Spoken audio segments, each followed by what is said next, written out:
আজকে বিকালে হঠাৎ করে মায়ের খেয়াল হলো যে একটা কেক বানাবে। তো মা এর আগে অনেক কেক বানিয়েছে, তো অনেকদিন পরে এবার কেক বানানো হচ্ছে। তো এটা বেসিক্যালি একটা টুটি ফুটি কেক বানাচ্ছে। তো প্রথমে বিভিন্ন কালারফুল টুটি ফুটিকে একটা বাটিতে নিয়ে মিক্সিং করা হচ্ছে সুগার ডাস্টের মধ্যে দিয়ে।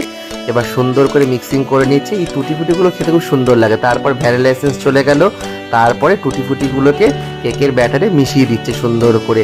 এই সুন্দর করে টুটি ফুটিগুলো দেওয়ার জন্য কেকটা খুব সুন্দর লাগে দেখতে।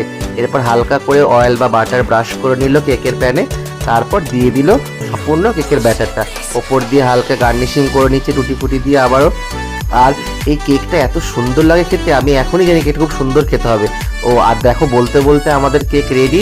সুন্দর মতো হালকা মেজারমেন্ট করে কেকটা আমি পিস পিস করে কাটবো, যাতে সবাই সমান ভাগ পায়, কেন এত সুন্দর কেক কেউ যেন কম না পায়। তো আমি এখানে টুটি ফুটি কেক খাই, আর তোমরা ওয়েট করো নেক্সট ব্লগের জন্য।